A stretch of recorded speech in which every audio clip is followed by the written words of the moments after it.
Ciao Pietre, io sono lamagamer e oggi è la mia prima reaction. Come vedete sono io nella vita reale e cominciamo il Minecraft Live perché io non l'avevo visto. Non l'avevo visto, ma l'avevo vedere Hi, con Agnes voi. and Brandon. Hi. Hello. Let's do this. So, okay, the next update is the update that we know that so many of you, and well, so many of us as well, has been wanting for such a long time. It's the Caves and Cliffs update. Mi piaceva quel volume. It must feel amazing to be able to tell everyone that. Seriously, like, Volevo farvi vedere questo.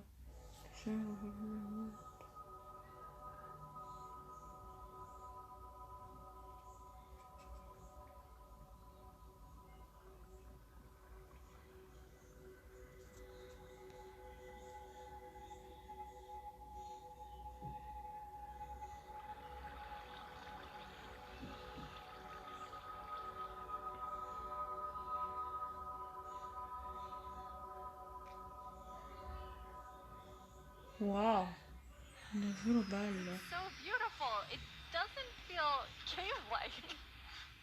yeah, I mean, we wanted to make sure that, of course, in Minecraft, all the original caves, you know, they're pretty much the same. There's not much variation in terms of vegetation or different features inside of it. So for this, we wanted something which is a bit more like light and lush and actually has vegetation. And I mean, I think it looks amazing. It's gorgeous. What was the inspiration behind it? So we were thinking about, okay, so how should it feel when you are in a lush cave? And we wanted to be like, so you feel like very tiny inside like a big garden or big forest. So like when you look up, it's actually like vegetation above you, it's vegetation around you. And one source of inspiration we had is actually a Swedish painter called Jon Bauer, because in his paintings it's always, or often at least, like a tiny character, and then it's like huge forest, and you see like the bottom of the trees because the vegetation is like so big compared to the character. And you're adding so many new plants in the lush caves. Yeah, so I don't know if you saw, but there was this new tree that was actually above on the overworld, and this is called an azalea tree. So it's a unique type of tree that it'll be easy to spot for players, and if you actually find this and start going down its roots, you will find a lush cave there. So this is another part of adding strategy to mining, where, you know, there are certain landmarks which will allow you to understand what you're doing in the game. Cool.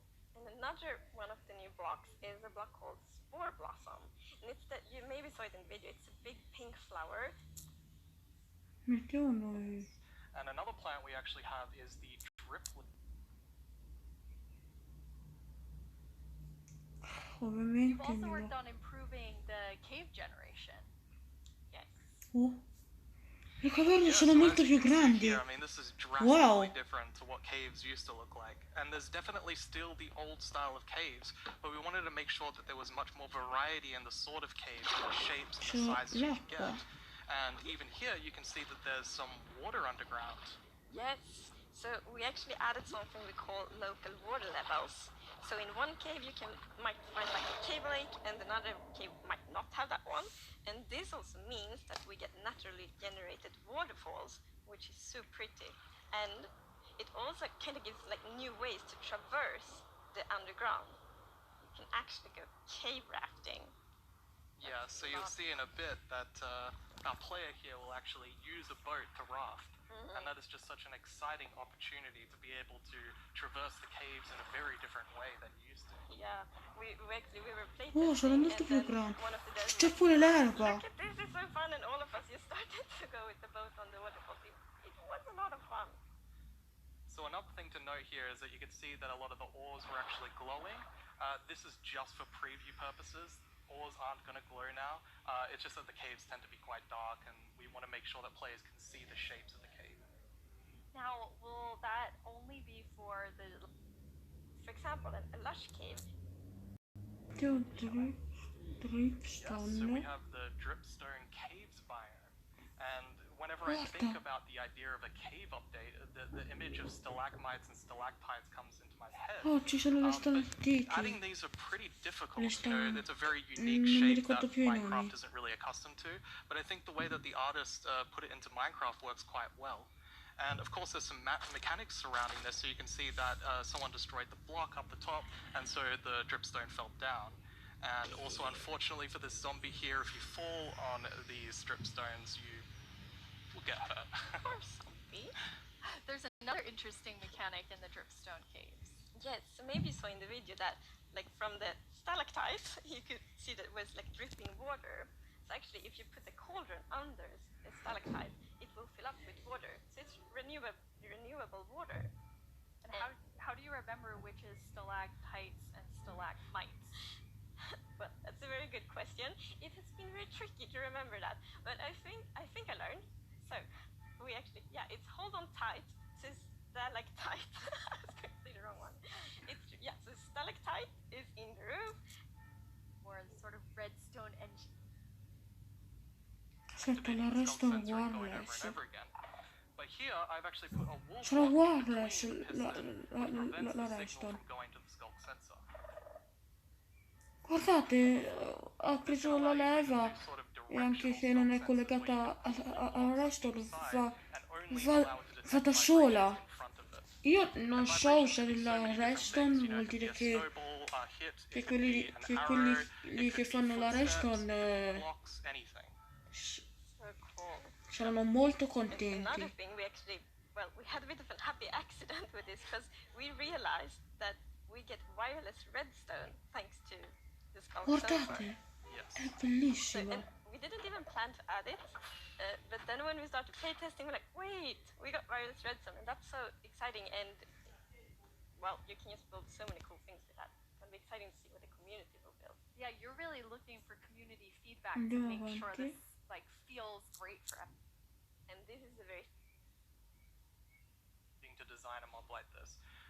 Another thing that's really important to know is in that video I was wearing full netherite armor. I was very fond of my first night in Minecraft, so we hope to. Qui, cos'è?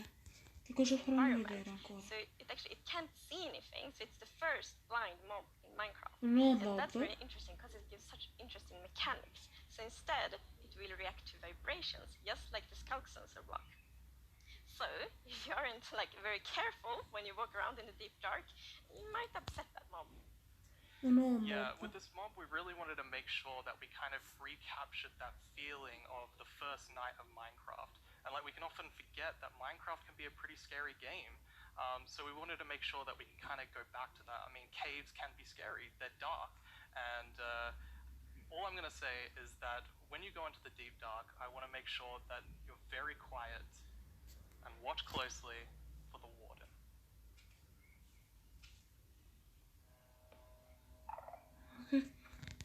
Ci dovevano qui allora.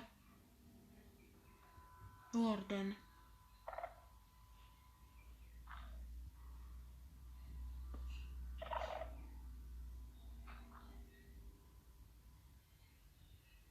Quanto fa paura.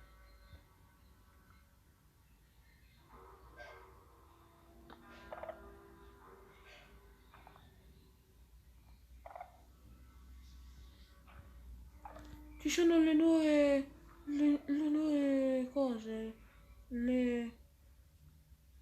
non mi ricordo il loro nome, quelli lì che fanno luce.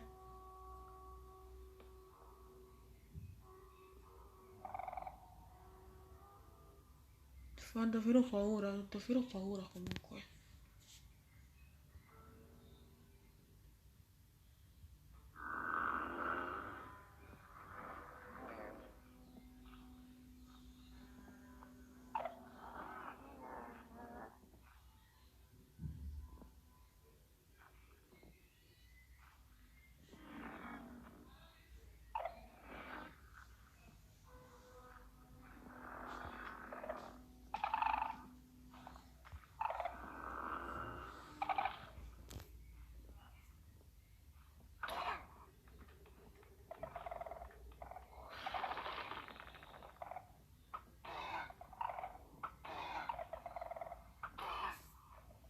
Oh mio Dio, è molto veloce.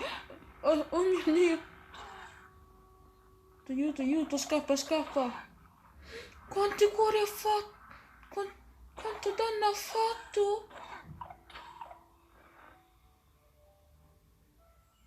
What did we just see?